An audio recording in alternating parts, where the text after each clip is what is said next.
Hey folks, how's it going? Dr. Spin. I got another spin-off post for you guys. 2 amazing albums that are tier 7 albums, which would imply, of course, they've already been through 7 layers of refinement. These are really great albums to have even made it this far, but only one of them is going to be able to go on to be in my top 20 for 2025. So on my one side, I've got Joe's The Crux versus the T Club's If When. Now, Joseph Keary's musical persona on this album is way more confident than maybe his dual role as both an actor as a musician would imply, because the pop songwriting on this album is consistently some of the best that I've heard overall this year so far. And when you listen to the album, I think it would be fair to perhaps criticize it as being maybe overly derivative.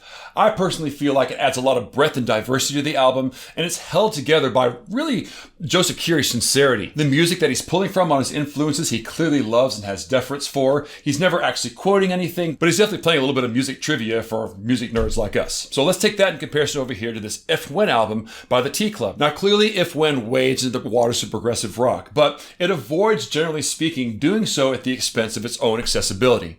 My favorite kind of progressive rock is the kind that keeps songwriting at its core rather than letting its own self-indulgence kind of take over. And that's something that I think that the T Club does really well on this album. They use the open-ended philosophies of progressive rock to expand on already present songwriting and pull out emotional content there that might not be available in standard song forms. Now, the problem that I've had in really trying to figure out which one of these albums is the one to go with boils down to the fact that, in my opinion, music critique favors immediacy. I'm always a little bit leery of content creators who say they've listened to 2,000 albums in a year.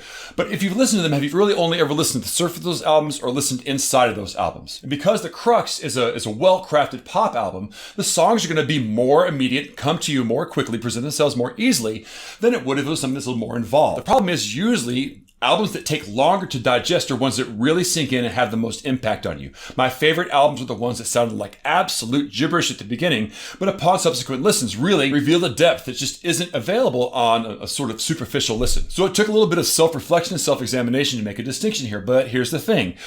Although If When has some of my favorite songs on it from this year, particularly the title track, If I Mean When, there are some production issues and there are some kind of moments of forced intensity on the album that keep an otherwise pristine album from being really, really flawless. Like this Joe album. Top to bottom, beginning to end, every song on this album I think is extremely well crafted, lovingly presented, and clearly expressive of Joseph Keary's love and admiration for certain threads of classic and pop rock. So I'm gonna have to give this one to The Crux. Agree or disagree? Please sound off below. Then head over to my YouTube channel where you'll find more posts on independent artists and classic deep dive reviews.